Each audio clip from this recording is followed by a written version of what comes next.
मला आज इथं आपल्यासमोर बोलायची संधी आणि ते सुद्धा शिक्षण तज्ज्ञ भावना भार्गवे ताई यांच्या स्मरणार्थ ही जी संधी मला दिली त्यासाठी मी वृंदाबाई आणि सर्व संयोजकांचे आभार मानतो.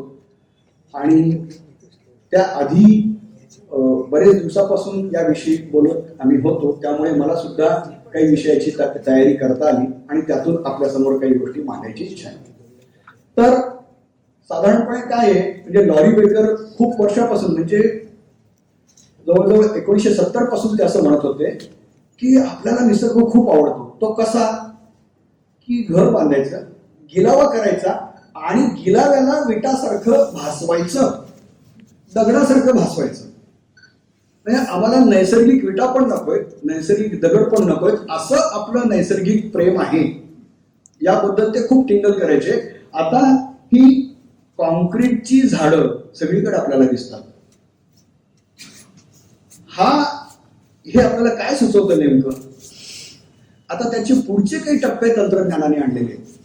ही एक खिडकी आहे, आपल्यापैकी अनेक जणांना माहिती असतील. तर ही खिडकी कशी आहे? शहरामध्ये ज्या दाटीवाटीनं इमारती उभ्या असतात आणि तुम्हाला बाहेरचं दृश्य दिसत नाही किंवा दिसलं तर ते अतिशय त्रासदायक असतं, अशा वेळेला ही एक आभास निर्माण करणारी आनंददायक खिडकी आहे. म्हणजे जॉर्ज ऑरवेलनी 1946 साली सांगितलं होतं, सध्या आपण 46 साली बघा का दृष्ट असतात ते, की आनंद प्राप्तीसाठी आपण पर्यटन स्थळाला सजवत आहोत आणि सर्व काही नैसर्गिक भासणारा हुबेहूब निसर्ग तयार करतो. तर ही खिडकी ही तुम्हाला तो म्हणजे तिथला सर्व निसर्गातला ध्वनी देईल, निसर्ग दृश्य दाखवेल आणि तुम्ही पाहिजे तर ते बदलू शकता. अशा खिडक्या आता निघालेल्या आहेत.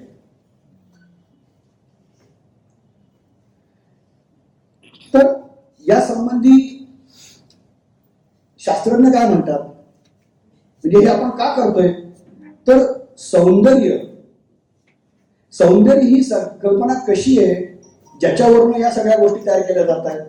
तर ती प्रभावशाली लोकांनी सत्ता टिकवण्यासाठी आणि विक्री मूल्य वाढवण्यासाठी वापरात आणलेली संकल्पना आहे. त्यापैकी ही एक खिडकी आहे. म्हणजे त्यासाठी तुम्हाला बाकी काही करायची गरज नाहीये. आहे त्या व्यवस्थेत, म्हणजे आपण इमारती कशा करतो माहितीये, आहे त्या व्यवस्थेमध्ये तुम्हाला आनंद द्यावा यासाठी काय काय योजना केल्या जातात ते बघा. आता त्याच्या पुढची कल्पना आहे की टेले गार्डन असं त्याला म्हणलेले, कॅलिफोर्नियातल्या युनिव्हर्सिटीने केलेलं आहे की तुम्ही फक्त इंटरनेटवर जायचं आणि पूर्णपणे भ्रामक उद्यान तयार करायचं, त्या उद्यानात झाडं लावायची, पाणी लावायची. याचे सध्या 9 लाख सभासद आहेत. त्यांना आनंद, खूप उच्च प्रतीचा आनंद मिळत असेल. आपण पाणी घालताना, झाड वाढताना, हे सगळं असं इंटरनेटच्या माध्यमातून आपण पडद्यावर बघायचं. आणि दुसरीकडे हा सोनी कंपनीने आणलेला यंत्र श्वान आहे. हा काय आहे की आपण कुत्रा घेतला, त्याचं शू करायला लागतं, हिंडायला लागेल, बाहेर गेलं तर म्हणजे जे काही जिवंत प्राण्यांचे त्रास आहेत ते आपल्याला कुत्रे मांजरे देत असतात. त्यामुळे हे यंत्राचंच आणलेलं आहे. तो काही त्रास देत नाही. बरं, पण तो आनंद झाला तर त्याचे डोळे हिरवे करतो, राग आला तर पिवळे करतो, तो केकाटतो. तुम्हाला जसं पाहिजे तसं तो कुत्रा करतो. म्हणजे कुत्र्याने जो आनंद द्यायला पाहिजे तो देतो, पण शिवाय ते यंत्र पण आहे. अशा गोष्टींच्या आपण जे जवळ चाललेलो आहोत, म्हणजे आपण नेमकं कुठं जातो, कसं जातो यासाठी आपल्याला विचार करायला पाहिजे असं आपल्याला सुचवत आहे. आणि आपल्याला आधी वृंदाबाईंनी सांगितलं त्याप्रमाणे जे कृष्णमूर्ती 1946 सालीच म्हणाले होते की आपलं निसर्गाशी काही नातं लागतं का? आपण झाडं बघतो का? आपण प्राणी पक्षी बघतो का? त्यांचे आवाज ऐकू येतात का? तर निसर्गाशी आपलं नातं अजिबात नाही. काय होतं बघा, असं म्हणलं की म्हणजे ते हे वास्तवही पटत नाही ना. आता यावर्षी साहित्य संमेलनामध्ये विषय दिला होता की म्हणजे तो विषय मला दिला, मी निवडला नव्हता, जरी मी अध्यक्ष असतो त्या समाजाचा. तर मराठी साहित्यात केवळ निसर्ग चित्रण, पर्यावरण नाही. तर मी म्हटलं की असं माझं मत नाहीये, त्या संयोजकांचं मत आहे. आणि बोलायला सगळेजण, तुकारामांनी असं सांगितलं, ज्ञानेश्वरांनी तसं सांगितलं, म्हणजे सगळं मान्य. पण समजा आपण जेवायला बसलोय आणि कुत्रं आलं तर आपण काय करू? दगड मारू, हाडहाड करू, पेकाडात लाथ मारू, पण चुकून तरी आपल्या मनात ते कुत्रं भुकेलंय म्हणून भाकरी द्यावं असं येईल का? तर मग त्याच्या पाठीमागारे तूप घे, ती भाकरी कोरडी आहे असं म्हणणाऱ्या नामदेवांचं नेमकं कसं नातं असेल याचा आपण विचार केलेला नाही. आपण वाहून नेलेलं पाणी कावडीतनं माणसाला देणार नाही, गाढवाला द्यायचा प्रश्नच येत नाही.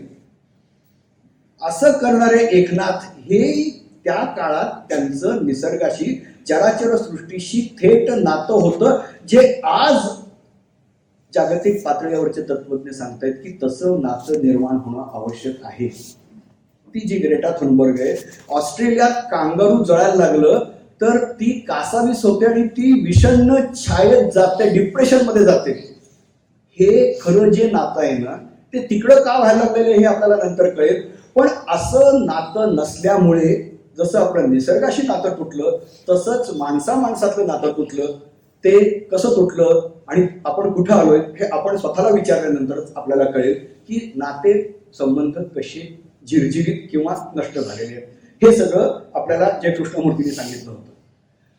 मग निसर्गाविषयी बोलताना काय म्हटलेलं आहे वेगवेगळ्या शास्त्रज्ञांनी, वेगवेगळ्या काळात आणि तत्वज्ञांनी, की खरं तर हे जीवाकर्षण आहे, बायोफिलिया असं एडवर्ड विल्सन यांनी म्हटलं होतं. असं आपलं आतून नातं आहे, पण त्याला ओहोटी जी लागलेली आहे आणि निसर्गाचा जो विध्वंस होत चाललाय आणि आभासाशी जे आपलं नातं जोडलं जातंय त्यामुळे निसर्गाचा विस्मरण, त्याला एन्व्हायरमेंटल ॲम्नेशिया असं म्हणलेलं आहे, स्मृतिभ्रंश.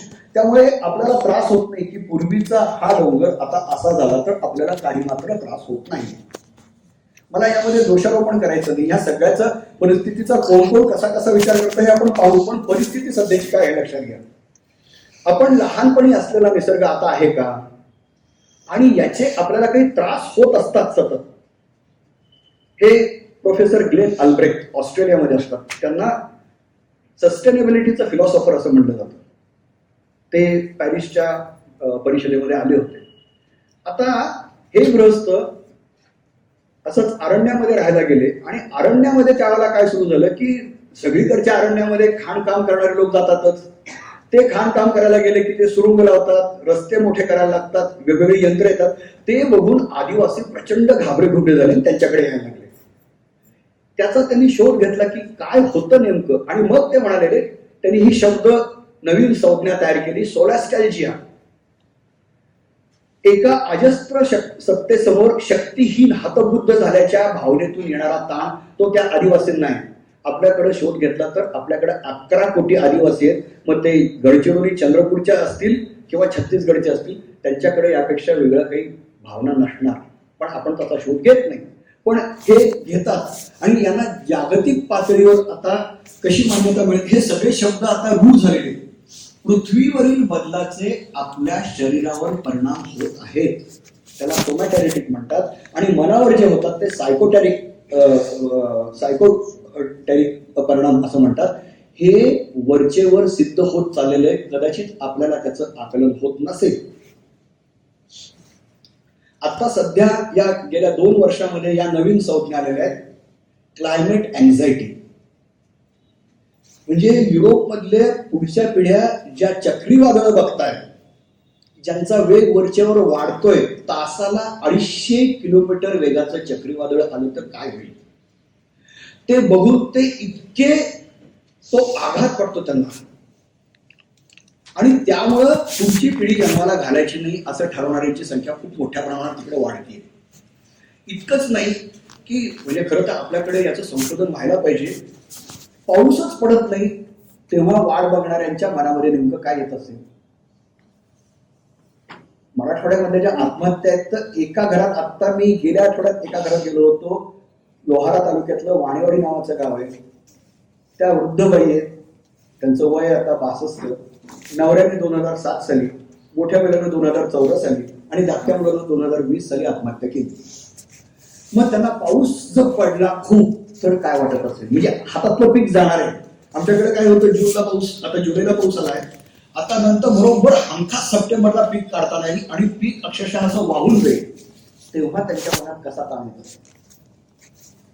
शहरामध्ये जे पूर येतात, आता जो आसाम मधला पूर आपण बघितला त्यावेळेला कसा ताणत असेल, हे सगळं पाहताना हे जे चित्र आहे हे दोन चित्रांचं मिश्रण आहे. एडवर्ड मंच यांचं द स्क्रीन, हा तो माणूस, आणि त्याच्या बाजूला साल्वडोर दाली यांचं जग पूर्ण गोठून गेल्यावर काय होईल अशा भावना मनामध्ये येत आहेत. याचा अभ्यास विविध ज्ञानशाखांचे लोक करतायत आणि आपणही तसं करणं आवश्यक आहे.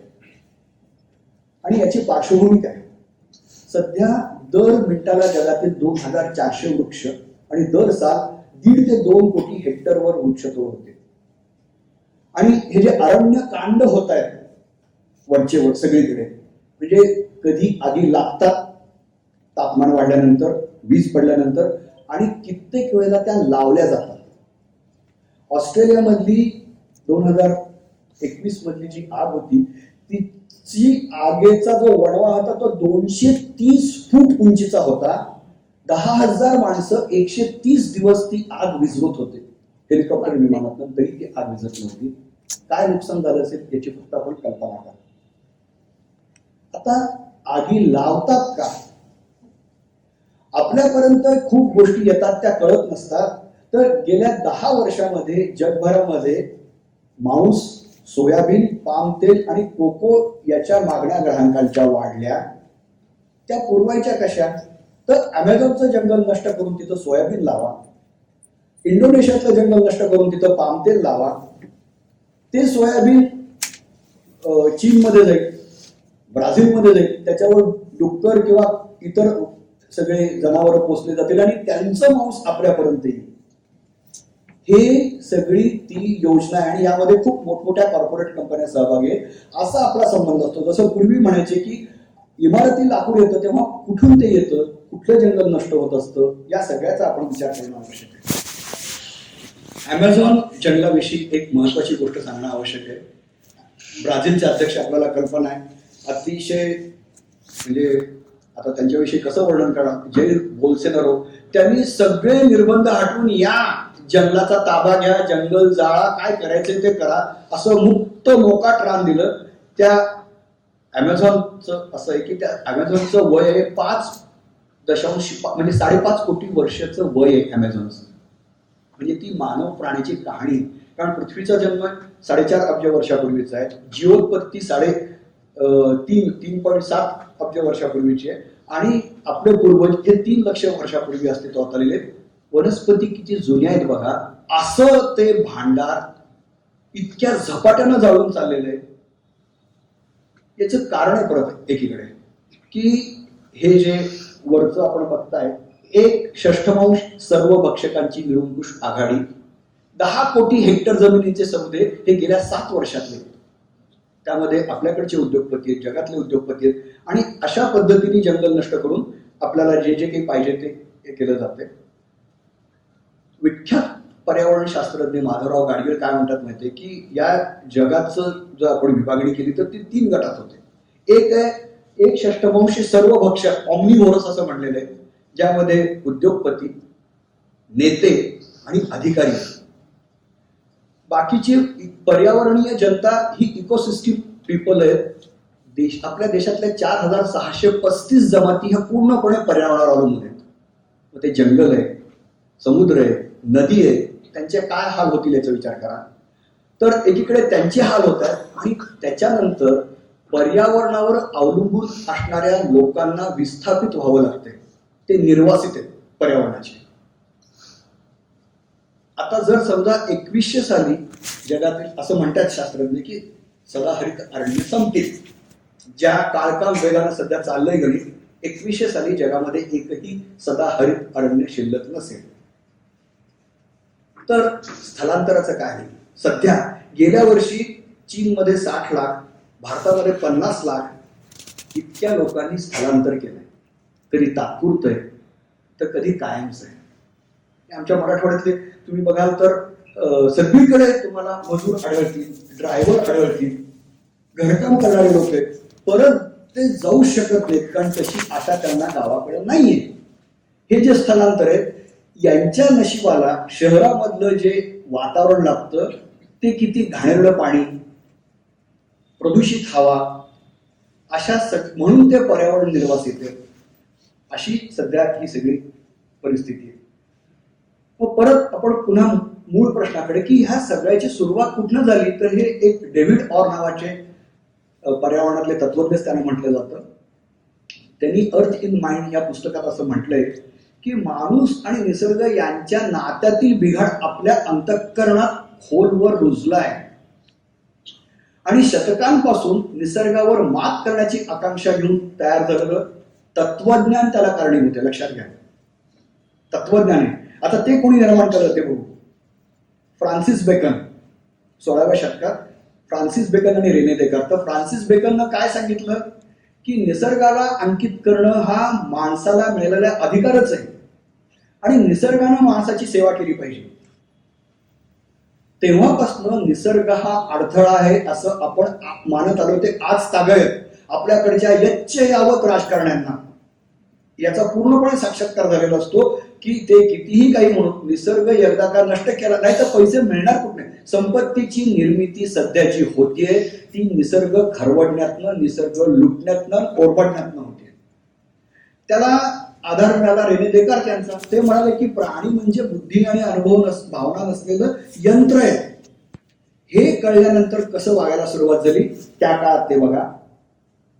औद्योगिक क्रांती जी झाली आणि त्या काळामध्ये युरोपियनांनी काय काय केलं बघा. हे एकीकडे कच्चा माल आणि दुसरीकडे हे मजूर. एका बाजूला आपल्याला दिसतील भारतीय मजूर ते कापड गिरण्यांमध्ये कसं काम करतात आणि दुसरीकडे आफ्रिकेतले हे हिऱ्यांचा शोध घेणाऱ्या खाणीमध्ये काम करतात. म्हणजे औद्योगिक क्रांतीचा पाया या पद्धतीने घातला गेलेला आहे. मग कच्चा माल कसा, एकीकडे लाकूड आणि त्यांना कोणीतरी सांगितलं की गवा असतो ना बायसन, तर त्याच्या कवट्यापासून खत खूप चांगलं होतं. तर 1892 साली एवढे गवे मारून टाकले होते. अमिताभ घोषचं नवीन जे पुस्तक आलं होतं ज्ञानपीठ पारितोषिक विजेते नटमेग्स कर्स, त्याच्यामध्ये त्यांनी ते वर्णन केलेलं की इंडोनेशियामध्ये काय पद्धतीने त्यांनी जंगल जाळून टाकली, माणसाला हाकलून दिलं. अशाच पद्धतीचं वर्णन फॉलिंग स्काय नावाचं पुस्तक आहे, अमेझॉनच्या जंगलातल्या वर आहे. तर त्यांचा जो एक नेता आहे त्याचं नाव आहे दावी कोपेनावा आणि त्याचं आत्मचरित्र फॉलिंग स्काय या नावानं आलेलं आहे. त्यात म्हणजे त्याचं प्रथम पुरुषी एकवचनी असलेलं ते जे आत्मकथन आहे त्याचं फक्त भाषांतर केलेलं आहे. तो काय म्हणतो, माझ्या समोर एक म्हणजे त्यांची लोकसंख्या 22,000, 40,000 गोरे आले. फक्त भाषांतर केलेलं. तो काय म्हणतो, गोरे आले माझ्या समोर. आणि ते काहीतरी म्हणत होते, कुठल्या तरी दुष्ट वस्तूचा शोध घेत होते आणि मला नंतर कळलं की सोनं सोनं म्हणत होते. सोन्याची खाण तिथं आहे असं समजून त्यांनी तिथं सगळा भाग उखडून टाकला, नद्यांमध्ये विष कालवलं, तिथं धूर सोडला आणि इतके लोक मेले तिथं त्या सगळ्याच्यामध्ये की वंश विच्छेद व्हायची वेळ आली. त्यावेळेला एक अमेरिकन मानववंशशास्त्रज्ञ ब्रूस अल्बर्ट्स असं नाव त्यांचं, ते गेले 1976 पासून तिथं काम करतात. त्यांनी आंतरराष्ट्रीय पातळीवरनं त्यांना मदत दिली आणि त्यामुळे आता ते टिकून आहेत तिथे. आदिवासींचं जीवन कसं नष्ट होतं, त्यांना काय पद्धतीनं, कधी मिशनऱ्यांनी त्रास दिला, कधी कंपन्यांनी त्रास दिला आणि तो म्हणाला की आमचं सरकारच त्यांना जर सामील असेल तर आम्ही करणार तरी काय. हेच आपल्याकडे पण आहे. तर हे फिलिप हॉफमन काय म्हणतात, औद्योगिक क्रांतीपूर्वी म्हणजे 1800 साली 35% जग हे वसाहतीच्या खाली होतं. 1914ला पहिल्या महायुद्धाच्या वेळेला 84% जग हे वसाहत होतं युरोपियनांची. त्यामुळे कशाची कशी लूट झाली असेल याची कल्पना करा. आत्ताच्या काळात नववसाहतवाद म्हटलं जाते. म्हणजे आपण असं समजू नये की वसाहत नाही, सगळे भाग हे कोणाला कोणाची तरी वसाहतच आहे. मग ते देशी कॉर्पोरेट कंपन्या असतील किंवा विदेशी, त्यांना जे पाहिजे. याला सुप्रसिद्ध साहित्यिक नंदा खरे उद्या नावाच्या कादंबरीत म्हणतात की हा संसाधनाचा शाप आहे. म्हणजे पूर्वी काय वाटायचं की यांनी विकास होतो, तर नाही, नको बाबा खनिज आमच्याकडे, कारण खनिज जर सापडलं तर कोणत्याही पद्धतीने तिथल्या लोकांना हाकलून दिलं जाईल, जंगल नष्ट केलं जाईल. हे आपल्याकडे सुद्धा मोठ्या प्रमाणात होते. आणि हे जे काही खरवड नाही, हे बेळ्ळारी असेल, कुठेही तुम्ही बघू शकता. हे जे चित्र आहेत ना की ज्या पद्धतीने सगळं नष्ट केलं जातंय हे आपल्या समोर सातत्यानं होत आहे. आणि म्हणून पॉल शेफर्ड काय म्हणतात, परत हे तत्वज्ञ, मी मुद्दाम सांगतो तत्वज्ञ, कारण आपण हा विषय जणू काही आपल्या जवळचा नाही, पण या सगळ्याचा पाया ते घालतं. याच्यावर युरोपमध्ये म्हणजे या तत्वज्ञानावर आधारलेलं शिक्षण, आधारलेलं वास्तुकला, विविध कला, तर त्याचा पाया हे घालतायत, म्हणून त्याच्याकडे लक्ष दिलं पाहिजे. ते म्हणतात की शहरीकरणाचा वेग वाढला तसं बाल्यावस्थेपासून निसर्गापासून आपली फारकत होत गेली आणि ती आपल्यामध्ये इतकी रुळली आहे की त्यामुळं आपल्याला कशाचं काही वाटत नाही. आणि आपलं भाषा आणि जीवन या दोन्हीमध्ये त्याचा आता अंतर्भाव झाला. म्हणजे किती कृत्रिमता येत झाली आहे तुम्ही बघा. म्हणजे कधी कॉम्प्युटरची भाषा आपल्या तोंडात असते, कधी मॅनेजमेंटची भाषा आपल्या तोंडात असते सहजगत्या. पण निसर्गामुळे गेला म्हणजे आज तुकाराम आणि नामदेवांचे अभंग येणं शक्य नाही किंवा जे कृष्णमूर्ती विनोबा म्हणतात त्या पद्धतीने आपल्याला येणं शक्य नाही, कारण आपलं जीवन आणि भाषा दोन्ही पूर्णपणे बदलून गेलेले आहे. आता त्याच्याकडे पुन्हा कसं जायचंय, तिकडे आपल्याला जायचंय. पण त्याआधी एक थोडक्यात बऱ्याच जणांना जे शंका असतं की क्लायमेट चेंज कॉन्फरन्स म्हणजे दुसऱ्या बाजूने काय होतंय बघा. यंदा 72च्या म्हणजे पहिल्या पर्यावरण परिषदेला 50 वर्ष पूर्ण होत आहेत. त्या परिषदेला जगातल्या एकच पंतप्रधान उपस्थित होत्या आणि त्यांचं नाव इंदिरा गांधी. आणि त्या म्हणाल्या होत्या, ज्याचा आजही संदर्भ गरीब देश घेतात. त्यावेळेला झालं असं होतं की 1970ला जगातले पेट्रोलियमचे भाव वाढले, अमेरिकेत रांगा लागल्या. त्याची पार्श्वभूमी अशी की 62 साली राचेल कार्सनबाईंनी सायलेंट स्प्रिंग लिहिलं, त्यामुळे जागरूकता वाढली होती आणि रेटा वाढायला लागला, म्हणून ही स्टॉकहोममध्ये पहिली परिषद झाली.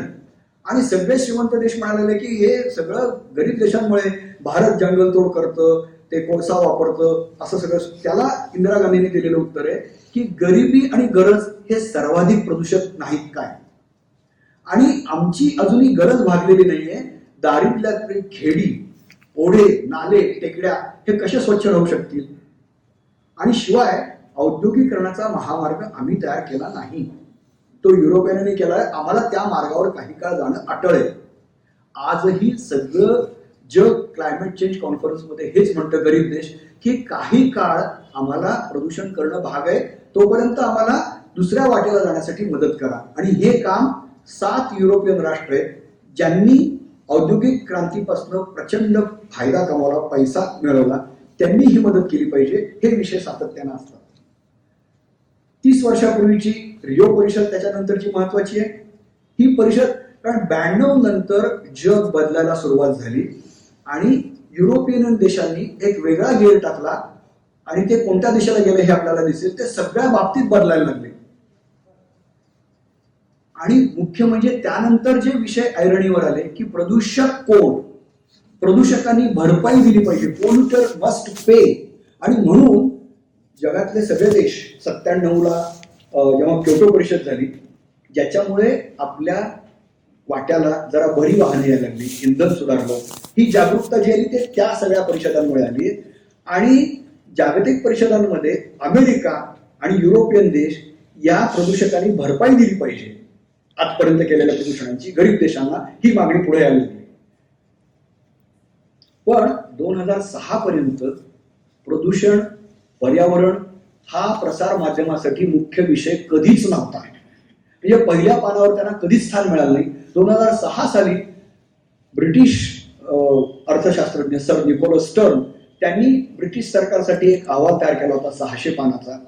त्यांना असं विचारलं होतं की हवामान बदलाचा जगाच्या अर्थव्यवस्थेवर काय परिणाम होईल. ते पहिल्या परिच्छेदात म्हणतात की मी अतिशय साशंक होतो, मला असं वाटायचं पर्यावरण हे उच्चभ्रू लोकांचं फॅड आहे.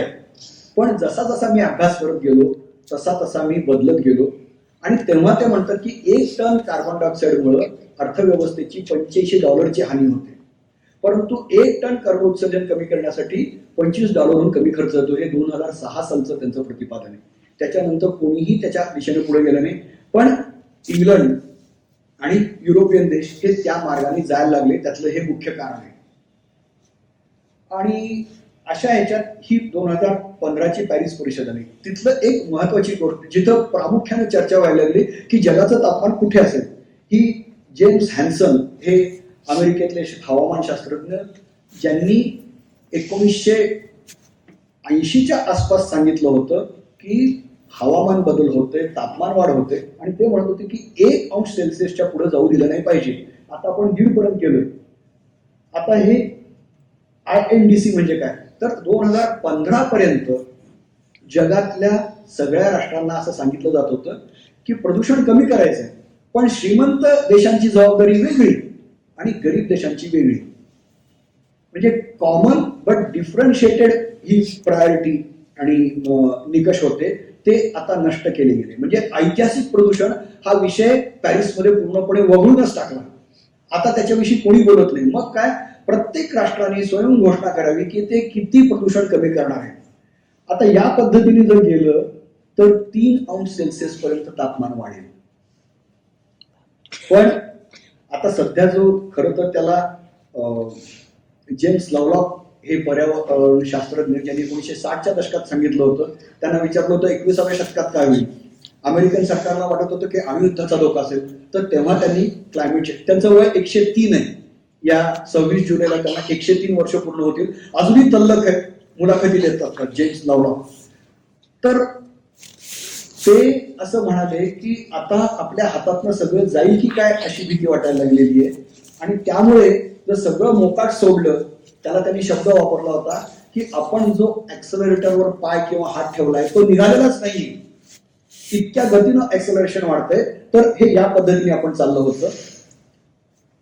तर एकीकडे शास्त्रज्ञ जेव्हा सगळा विचार करतात ना, तर कित्येक वेळेला कलावंत त्याच्या हरीच्या विचारापर्यंत पोहोचलेले असतात. जसं एलकुंचवारांना युगांत खूप आधी म्हणजे 1992 साली दिसला होतो. 1992 साली त्यांच्या युगांत नाटकात 8 वर्ष पाऊसच पडत नाही. कसं सुचलं असेल त्यांना. तर शास्त्रज्ञ आणि कलावंत दोघेही वेगवेगळ्या दिशेनं पण एका निष्कर्षाला येतात. तर कित्येक वेळेला कलावंत हे शास्त्रज्ञांच्या आधीच जाऊन पोहोचलेले असतात. हे पॅरिसच्या परिषदेमध्ये वेगवेगळे इन्स्टॉलेशन्स लावले होते. काय कल्पना करतायत बघा हे कलावंत. असं होऊ शकेल म्हणजे आता आपण त्याच्या जवळपास आहोत या सगळ्या गोष्टींच्या. अपोकॅलिप्स वगैरे आपण जे म्हणतो ते या पद्धतीने. मग आता 2015 विषयी मी आपल्याला सांगत होतो. तिथं 190 देशांचे स्टॉल्स होते, दालनं होती, आणि 91वा मायक्रोसॉफ्टचा होता, बिल गेट्सचा, मार्क झुकरबर्गचा होता. ही सगळी मंडळी तिथं त्यांनी एक घोषणा केली की ऐतिहासिक, की 30 जण होते. ऊर्जा क्षेत्रात क्रांतिकारक संशोधन करून हरित ऊर्जा वाढवण्यासाठी हे ऐतिहासिक पाऊल आहे, आणि प्रत्येकाला स्वस्त आणि खात्रीलायक ऊर्जा आम्ही देण्यासाठी कटिबद्ध आहोत. 2015 साली त्यामध्ये माननीय मुकेश अंबानी, रतन टाटा हे सगळे लोक होते एकत्र. त्याचं काय झालं आपण हे बघताय. आणि तेव्हा आपल्याकडे प्रकाश जावडेकर आपले पर्यावरण मंत्री होते, आणि ते म्हणत होते की ही परिषद अतिशय यशस्वी झालेली आहे. ज्या वेळेला जेम्स हॅन्सन म्हणत होते की ही परिषद म्हणजे शुद्ध फसवणूक. तर 2°C पुढे जाऊ द्यायचं नाही वगैरे असे काही महत्वाचे निर्णय त्यावेळेला आपण केले होते. भारतानं काय केलं, 2030 पर्यंत कर्ब उत्सर्जन पातळीमध्ये 33% घट करू, आणि 2040 पर्यंत 40% वीज निर्मिती ही म्हणजे रिन्युएबल अपारंपरिक पद्धतीने करू.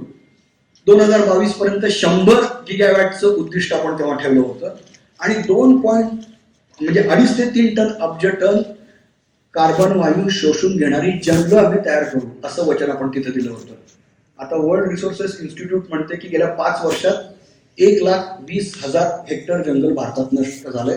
प्रत्यक्षामध्ये माधव गाडगळे वगैरे म्हणतात त्याच्या दुप्पट आहे. मग आता आपण चाललोय कुठे या सगळ्याच्या मध्ये. हे 54.6 तिकडे कॅलिफोर्नियामध्ये, 54 पाकिस्तानमध्ये, आणि 50च्या आसपास आता आपण राजस्थान पर्यंत आलेलो. 47-48 पर्यंत तर महाराष्ट्र पण चाललेलं आहे. नाशिकचं पण तापमान काय पद्धतीने वाढलेलं आपण बघतोय. आता या सगळ्यामधल्या ज्या आपत्ती येतात त्या कशा होतात. ही जी आपत्ती आहे 2021ची, तो जो महापूर आला आणि एक जलविद्युत प्रकल्प वाहून गेला. आता हिमाचल आणि उत्तराखंड मध्ये असे 89 जलविद्युत प्रकल्प आहेत. ते तयार करताना ज्या पद्धतीने लाभ हानी दाखवली जाते, जे प्रोजेक्शन केले जातात, ज्याच्याविषयी मेधा पाटकर पूर्वी अनेक गोष्टी विचारत होत्या, त्याचं काय आता? म्हणजे तो खडक ठिसूळ आहे, तिथं भूकंप होतो, तिथं हिमस्खलन होतं, याचा विचार न करता तुम्ही बांधलं कसं, असे प्रश्न विचारले पाहिजेत. पण त्याचा विचारता येत नाही. पण हे आपल्या मनात तर येऊ दे, कारण अशा आपत्ती वारंवार येणार आहेत. नेपाळमध्ये एक संस्था आहे, हिमालय बघा किती 7 देशांच्या ताब्यात आहे, आणि या 7 देशांमध्ये अजून हिमालय वाचवण्यासाठी एकही बैठक झालेली नाही. जर हिमालयामध्ये मोठा भूकंप झाला, जो झाला तर 8 पेक्षा पुढचा होईल असं म्हणताय, तर जे हिमस्खलन होईल ना, तर ती हिमालयन सुनामी असेल असं तिथले शास्त्रज्ञ सांगत होते. हे हिमालयावर जवळजवळ 3 अब्ज लोक अवलंबून आहेत. जसं ते जागतिक पातळीवर आहे, तसं आपल्या देशामध्ये पण जे काही मोठे पर्वत आहेत, नद्या आहेत, त्या वाचवण्याच्या दृष्टीने काहीतरी आपण विचार करायला पाहिजे. त्यासाठी ह्या सगळ्या विकास प्रकल्पांचा पुन्हा एकदा विचार करणं आवश्यक आहे. त्या आतापर्यंत आपण जो फक्त आर्थिक आणि तात्पुरता आर्थिक, हे आपण कृपया लक्षात घ्या. पुण्यामध्ये एका आंबील नाल्यामुळे 98 कोटी रुपयाचं नुकसान झालं होतं. एक आंबील नाला. मग असं विचारतात का त्यांना की, म्हणजे न्यायालयाने तरी असं विचारलं का की तुम्ही कसा बांधला, त्याचं नुकसान कोण आणि त्याला जबाबदार कोण, कोणत्या अधिकाऱ्याला कधी याबद्दल शिक्षा होते का? हे 21व्या शतकातलं प्रशासन नियमन आहे का? हा अहवाल आहे. म्हणजे आता अहवाल काय सांगतायत आयपीसीसीचे की इथून पुढे काय काय होईल, तर या सगळ्या आपत्ती वाढत जाणार आहे, थोडक्यात एवढंच सांगायचं. आणि या पार्श्वभूमीवर ही गेल्या वर्षीची परिषद झाली. त्यातला महत्वाचा भाग आपल्याला सांगायचा असा आहे की हे सगळं घडताना कोण घडवतं. तर गार्डियननी तेव्हा नुकतंच त्या परिषदेच्या आधी दिलं होतं, आंतरराष्ट्रीय नाणेनिधी इंटरनॅशनल मॉनिटरी फंडनी फॉसिल फ्युएलला दिलेली सबसिडी ही $5.3 ट्रिलियन एवढी होती एका वर्षात 2020. आणि ही सुनीता नारायणने दिलेली माहिती आहे की ग्लासगो परिषद म्हणजे नेमकं काय, पारडं कोणाचं जड आहे बघा. तर दर सेकंदाला $1,68,000 एवढी सबसिडी, एवढं अनुदान खनिज तेल कंपन्यांना मिळतं. मग कसं प्रदूषण कमी होतं? या 20 कंपन्या यांचं जगावर राज्य आहे. या कंपन्या हवामान परिषद यशस्वी होऊ देत नाहीत. मग एकदा जगामधलं काय आहे या परिषदेमध्ये पडते. हवामान परिषदेमध्ये प्रामुख्याने चर्चा कशावर होतात बघा. एक, प्रदूषण कोणी आजपर्यंत किती केलं, आता तर ती होत नाही. प्रदूषण कोणी किती कमी करायचं, एक. आणि 2, भरपाई कोणी किती द्यायची, तर भरपाई अजूनही दिलीच जात नाही. त्यामुळे गरीब देश अगदी मेटाकुटीला आणि मारायला आलेले. 55 बेट आहेत, ते कधीही उडू शकतात. आपल्याकडचं मालदीव आहे, बांगलादेश हळूहळू खचायला लागलेले.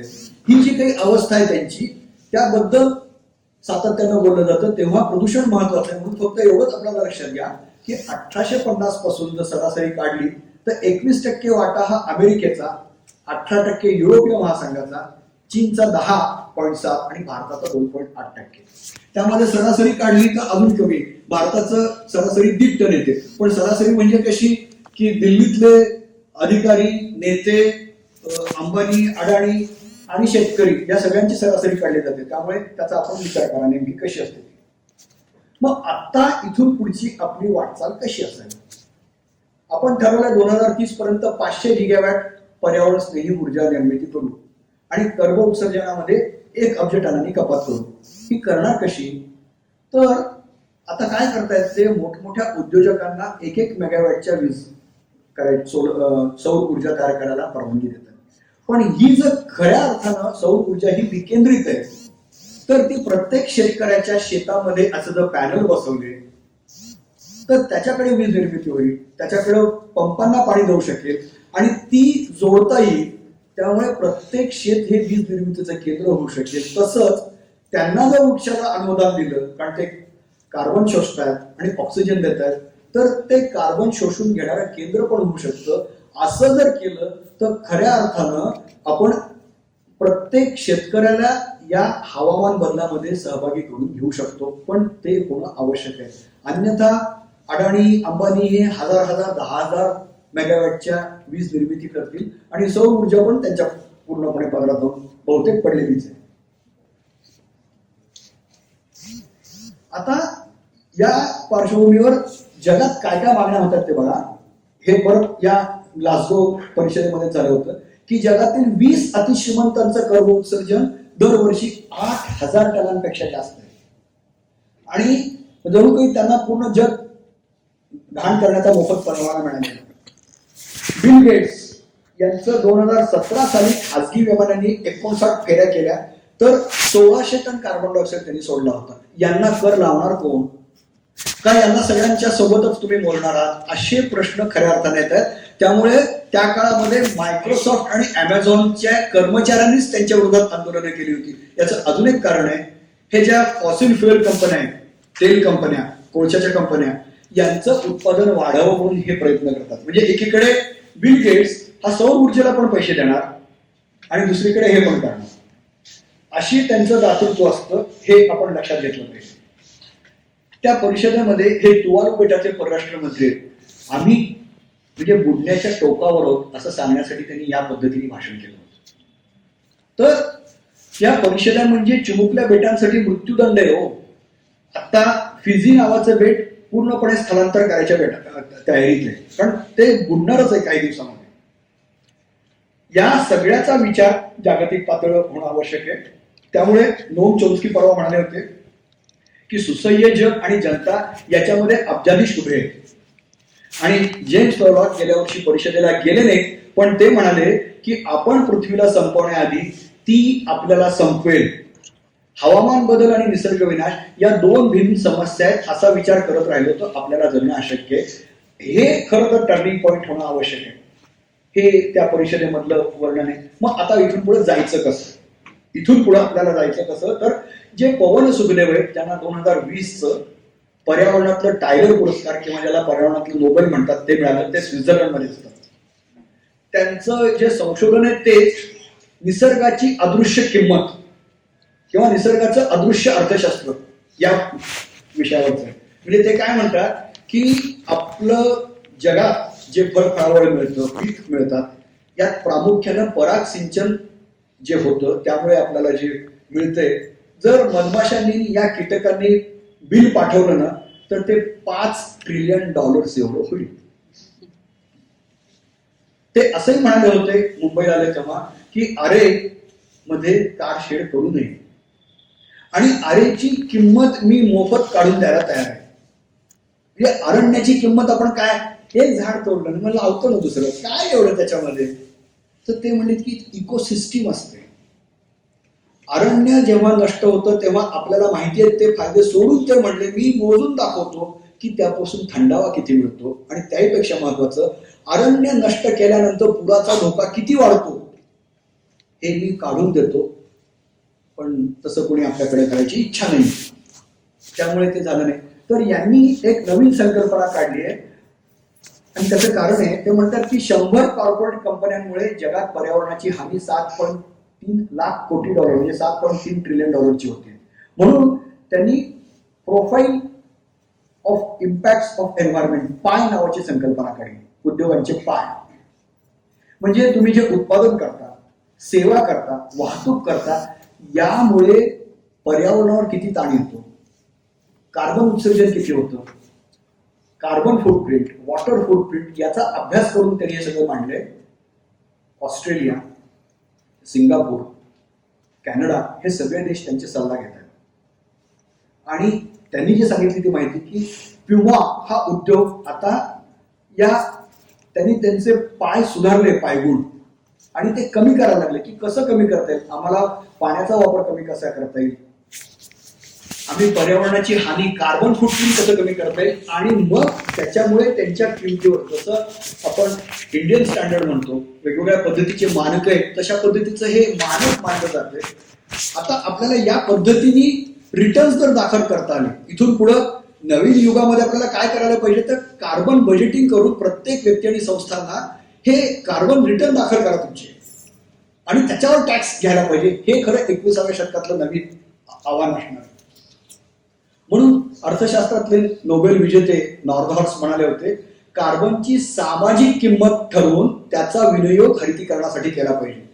दर 1 टनामध्ये $31 कर लावावा आणि तो 2050 पर्यंत 100 पर्यंत न्यावा. सध्या युरोपमधल्या 24 देशांमध्ये कार्बन टॅक्स आहे. जसा उत्पन्नावर टॅक्स असतो तसं कार्बनवर टॅक्स असला पाहिजे. खरं तर तो भारतातही लागू करणं आवश्यक आहे. म्हणजे शहरांची उद्योगांचं जे प्रदूषण आहे ते गावांनी आणि खेड्यांनी आणि शेतांनी का सहन करावं, त्यांनाही भरपाई तुम्ही दिली पाहिजे. मग इथून पुढं या सगळ्याचा विचार करत कोण कुठे कसं जात आहे युरोपातले देश याच्याकडे जायच्या आधी परत त्या 1972 सालची जे स्टॉकहोमची परिषद होती ना, तिथं पर्यावरण विचारवंत रेने दुबॉस काय म्हणाले ते लक्षात घ्या. इथून पुढे आपण पुढच्या पिढीचा विचार करणार आहोत. या पुढच्या काही काळात कुरूपता हीच नित्य बाब असल्याचं मुलांना पटवून देणं ही त्यांच्यासाठी आपण केलेली सर्वात वाईट गोष्ट आहे, जी आपण सगळेजण सध्या करत आहोत. या इमारती बघा, आपलं डिझाईन काय पद्धतीने, कोणत्याही गोष्टीचं डिझाईन किती वाईट आहे यांना आपण किती मान्यता देतोय बघा. हे काच महाल हे तर इतकं म्हणजे सुंदर बिंडोकपणा आहे की काचेच्या इमारती करायच्या आणि आतमध्ये एसी लावून बसायचं, मग कोट घालायचं सर्व. आणि ही म्हणजे आधुनिक ना, आधुनिकतेचा परमोच्च बिंदू म्हणजे काचेच्या इमारती. आपल्याकडचे सगळे नेते जुनं केलं पाहिजे, चांगलं केलं पाहिजे, वाडा जपला पाहिजे. अरे तुमच्या इमारती बांधा ना एकदा. महाराष्ट्रामध्ये वास्तुकला नवीन दाखवण्यासाठी काही आहे का? इतर राज्यांमध्ये आहे. केरळमध्ये काहीतरी वातावरण आहे, संस्कार आहेत. गुजरातमध्ये काही संस्कार आहेत, विक्रम साराभाईंमुळे. Indian Institute of Management Louis Kahn यांच्यामुळे. कर्नाटकात आहे, चंद्रशेखर कंबार यांनी कन्नड विद्यापीठ बांधताना ते हंपी शैलीने बांधून घेतलं. असं करावं लागतं ना. आपल्याकडं संगीत, महाराष्ट्रामध्ये संगीताला स्थान मिळालं पण वास्तुकलेच्या नावाने ठणठणाट आहे अक्षरशः. आणि हे पुढच्या पिढीला नवीन त्यामुळे सुचत नाहीये, पण काय काय चाललंय बघा. आणि याचं कारण जे आहे ना, परत हे एक तत्वज्ञ ते इको सायकोलॉजीचे जनक आहेत. ते काय म्हणतात, आधुनिक मानसशास्त्राने मन व निसर्ग यांच्यात हरकत करण्याचा गुन्हा केलाय आणि दोघांना एकमेकांची गरज आहे. निसर्ग ही माणसाची उपजत प्रेरणा आहे. या सगळ्याचा इकॉलॉजिकल डिझाईनशी संबंध आहे, म्हणून आपल्याला याचा विचार करायला पाहिजे. आणि ते असं म्हणतात आता सध्या की मानवनिर्मित युग अँथ्रोपोसीन ते सहजीवन, आपण इथून पुढे जर जगाची वाटचाल पुढच्या पिढीला चांगली करून द्यायची असेल तर सिम्बायोसिस कडे गेलं पाहिजे. म्हणजे सजीव निर्जीव सगळ्या चराचर सृष्टीची काळजी घेतली पाहिजे आणि त्यासाठी जागतिक पातळीवर नियमन होणं आवश्यक आहे. राष्ट्राला शक्य नाही महासागर, अरण्य सर्वांची जी असतील ते जागतिक ठेवा म्हणून जपलं पाहिजे असं ते सांगतात. आणि त्यासाठी इकॉलॉजिकल डिझाईन कडे आपण जाणं आवश्यक आहे. हे फिनलंड मधलं बाल शिक्षण. इकॉलॉजिकल डिझाईनचा जगभर काय विचार केला जातोय हे बघा. परत हे सगळं 92 पासून सुरुवात आहे. हे तत्वज्ञान ते मानसशास्त्र याचा विचार करून हे फिनलंड जगातलं सर्वोत्कृष्ट बाल शिक्षण मानलं जातंय. पुण्यामधल्या काही शाळा त्यांच्याशी कोलॅबोरेशन करून पुण्यामध्ये अशा शाळा येत आहेत. आजचं वातावरण आपण बघायला काही आवडणार नाही का? आणि हे करायचं कोणी? ही फिनलंड मधल्या शाळा आहेत.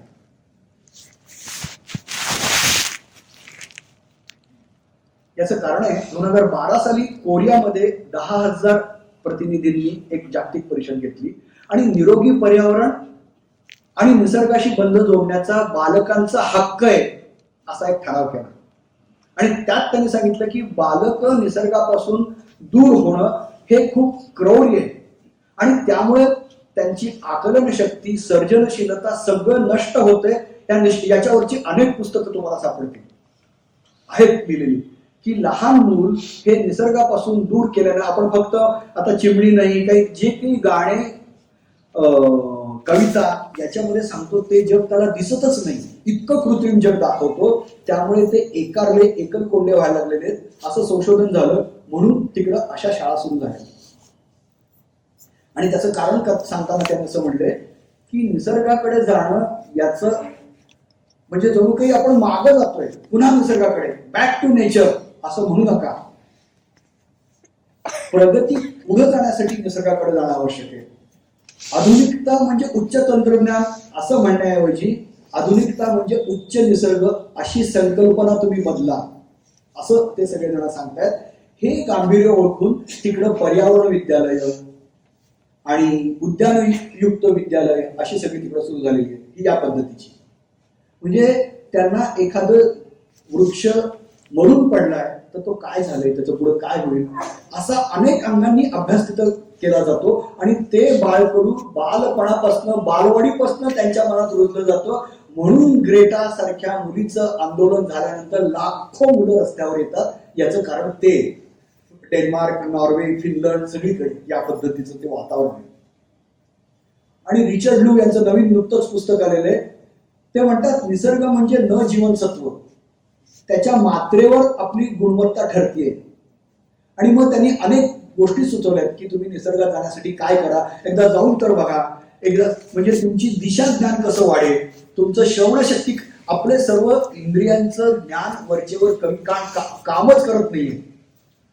आपली सर्व इंद्रियांची क्षमता वरचेवर कमी होत चालली आहे. ते निसर्गामध्ये गेल्यानंतर कशी वाढते, या अगदी तुम्ही निसर्गाच्या सानिध्यात 10 मिनिटं जर नियमित घालवली तर तुमच्या तब्येतीवर कसा परिणाम होतो याचं संशोधन करून त्यांनी ह्या सगळ्या गोष्टी केलेल्या आहेत. आणि म्हणून तिकडे याची गोडी वाढते वरचेवर. आता घराचं डिझाईन हे हरारे मधलं माईक पियर्स नावाचे आर्किटेक्ट आहेत. त्यांनी वारुळाचा अभ्यास केला. वारुळाची दिशा कशी असते, उन्हाचा त्रास कमी करून कसा घेतात, वारुळामधनं उष्णता बाहेर सोडण्यासाठी कसे छिद्र केली जातात, ते छिद्र वरच्यावर लिंपून थंडावा कसा निर्माण केला जातो, या पद्धतीने त्यांनी घराची रचना केली. आपल्याकडे असा कधी विचार व्हावा यासाठी आपण आर्किटेक्टला नक्की सुचवलं पाहिजे. मेलबर्न मध्ये त्या माईक पियर्स यांची ही इमारत आहे. त्यांनी त्याला या खिडक्या आहेत त्या सतत फिरत हलत राहतात आणि थंडावा निर्माण करतात. म्हणजे निसर्गाची वेगवेगळी तत्व, याला बायो आर्किटेक्चर म्हणतात, ऑर्गॅनिक आर्किटेक्चर म्हणतात, न्यूरो आर्किटेक्चर म्हटलं जातं. इतक्या संज्ञा आणि इतक्या ज्ञानशाखांचा संगम करून म्हणजे मला कोणत्या वास्तूमध्ये आनंद मिळतो, शांतता मिळते, याचा अभ्यास केला. तर त्यावेळेला पण एक मजा झाली की सांगितलं की तुम्ही हे डिझाईन निवडा. डिझाईन निवडले की चौकोनी मस्त ठोकळा त्यांनी निवडला. मग त्याला आर्टिफिशियल इंटेलिजन्सनी गोल घरामध्ये, घुमटाकार घरामध्ये अशा पद्धतीने नेल्यानंतर त्याचे जे काही आलेख काढले गेले उपकरणांनी, तेव्हा त्याला त्या वसाहतींमध्ये आनंद मिळाला हे लक्षात आलं. इंग्लंडमध्ये गरीब म्हणजे म्हणजे गरिबांची जी वस्ती आहे तिथल्या लोकांना निसर्ग दिसत नाही, त्यामुळे त्यांचं आयुष्य कितीने कमी होतं याचा अभ्यास केला गेलेला आहे. मग तिथं निसर्ग निर्मिती केल्यावर त्यांचं आयुष्य किती वाढतं याचा पण अभ्यास केला जातो. हे सगळं यासाठी आवश्यक आहे की कोरोना वगैरे जे आलं, आपल्याला कल्पना आहे की ते निसर्ग नष्ट होण्याचेच परिणाम आहे. जे जंगल नष्ट झाल्यानंतर जंगलातले जे काही प्राणी पक्षी आपल्याकडे आले त्यांच्यामुळे सगळे विषाणू आपल्याकडे येतात. या सगळ्याचा एकत्रित विचार कसा केला गेला पाहिजे. हे वनस्पती उद्यान आहे मॉन्ट्रियल मधलं. वनस्पतीचा इतक्या वेगळ्या पद्धतीने गेल्या 20 वर्षात अभ्यास होतोय की आपण थक्क होऊ. म्हणजे पृथ्वी तलावर 70 कोटी वर्षापूर्वी वनस्पती आल्या, मग प्राणी आलेले. पण आपला सगळा अभ्यास हा प्राणी केंद्रीय आहे. वनस्पतीच्या बाजूने आपण कधी विचारच केलेला नाहीये. असं इमॅन्युअल कॉचिओ नावाचे तत्वज्ञ आहेत आणि ते वनस्पती शास्त्रज्ञ वनस्पतीमधनं आपल्याला तत्वज्ञान शिकवतात. त्यांचं म्हणणं असं आहे की वनस्पतींचं जीवन हे पूर्णपणे विसर्जन करणार आहे आणि त्यातून सर्जन कसं होतं. म्हणजे बघा म्हणे की ते कार्बन डायऑक्साईड घेतात आपला आणि ऑक्सिजन देतात, असं आपलं वनस्पतीशी आतून नातं आहे. याची तरी आपल्याला जाणीव होते का, असं इमॅन्युअल कॉचिया विचारतात. या सगळ्याचा इतक्या पद्धतीने तिकडे अभ्यास केला जातोय. त्याकडे जाताना एक घटना बघा, म्हणजे मी पुढे त्या विषयाला नेणार आहे. 16 एप्रिल 1986 ला आता हे युक्रेनमध्ये चेर्नोबिलला अणुस्फोट म्हणजे अणुभट्टी पूर्णपणे खचली आणि जवळजवळ 70,000 लोकांचं स्थलांतर केलं गेलं. चेर्नोबिल हे 36 वर्षानंतर चेर्नोबिल आता असं आहे. मानवी वस्ती पूर्णपणे नष्ट झाल्यानंतर तिथं काय झालं. वनस्पती शास्त्राचा कसा अभ्यास केला जातो बघा. हे 36 वर्षानंतरचं चेर्नोबिल आहे. हे चेर्नोबिल आहे. आणि या संबंधी हे ॲलन वाईजमन यांच्या द वर्ल्ड, आम्ही नसल्यानंतरचं जग, म्हणजे माणसाचा जर अडथळा दूर झाला तर निसर्ग कसा पुन्हा प्रस्थापित होईल याचं ते उदाहरण आहे. पण हे करताना त्यांनी काय म्हटलंय बघा, की तिथं ज्या वनस्पती नव्हत्या, ज्या आल्या, त्यांना ते सगळं तिथलं किरणोत्सारिता शोषून घ्यावी लागली असेल ना. अशीच गोष्ट झालीये ती 6 ऑगस्ट 1945 याच्यानंतर. तर हिरोशिमा मधले 150 वृक्ष आणि नागासाकीतले 70 वृक्ष हे अणुस्फोटानंतर सुद्धा आज जिवंत आहेत.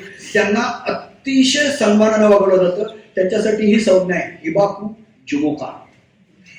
70 बालकं वाचलेली आहेत आणि हे वृक्ष यांना महनीय म्हणजे कमालीचं आदराचं स्थान आहे जपानमध्ये. आणि ते काय म्हणतात, अहो यांच्यामुळे आम्ही वाचलो कारण यांनी काय काय शोषून घेतलं असेल. हे वृक्ष पूर्णपणे जळून गेले होते, पण ते पुनरुज्जीवित काय पद्धतीने झाले.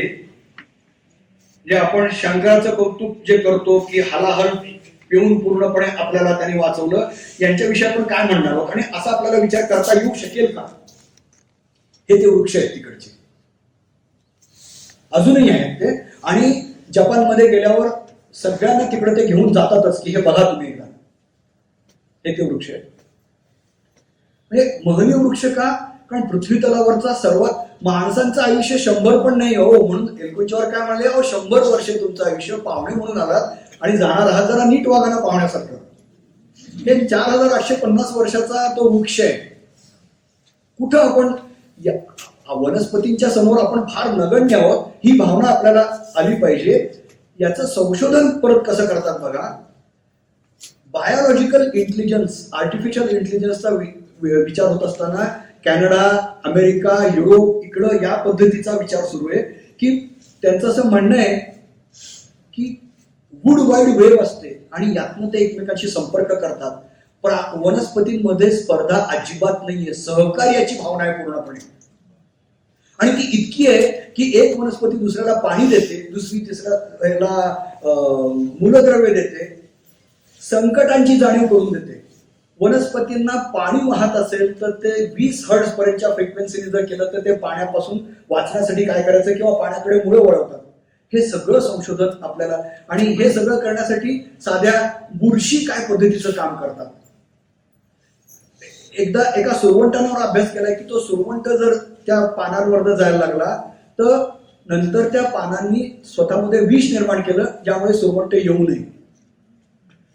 ही सगळी वनस्पतींच्या विषयीची माहिती हे का होतंय, कारण एकच समग्रपणे तिकडं निसर्गाचा अभ्यास केला जातोय. आपल्याकडचं सांगायचं ते राहिलं होते, चुकून पुढे आलंय. पण इमारतीच्या बाबतीत आपण जे बोलत होतो, तर हे डिझाईन हे त्रिवेंद्रमची कष्टकऱ्यांची वसाहत आहे. अशी सुंदर वसाहत आपल्याला का करता येऊ नये आणि नैसर्गिक वस्तूंचा कसा वापर केला जातो हे त्याच्यात सांगायचं होतं. या पद्धतीचं डिझाईन हे भारतातलं आहे. भारतामध्ये या पद्धतीचे डिझाईन्स केले जातात. तर आता इथून पुढे आपण आपली घरं करताना सांडपाणी शून्यावर आणलंय. स्वच्छ पाणी जे बाहेर येतं आत येतं, तसंच स्वच्छ पाणी मी बाहेर सोडतो. आम्ही घराच्या वापरामध्ये कॅन्सरस किंवा घातक मटेरियलचा वापर करत नाही. ऊर्जा आणि वस्तू यांचा कार्यक्षम वापर करतो असं, आणि त्या लँडस्केपला अजिबात त्रास होऊ देत नाही असं कधी म्हणणार. या पद्धतीचे डिझाईन सगळे तिकडे सुरू झालेले. आणि आता शहरांकडे येऊ. मी शेवटच्या काही मुद्द्यांकडे येतोय म्हणून आपल्याला सांगायचंय की आपली शहरं अशीच आहेत ना. अतोनात प्रदूषण, कर्कश भोंगे, गोंगाट, तुंबलेली वाहतूक, हे आपली शहर आहे.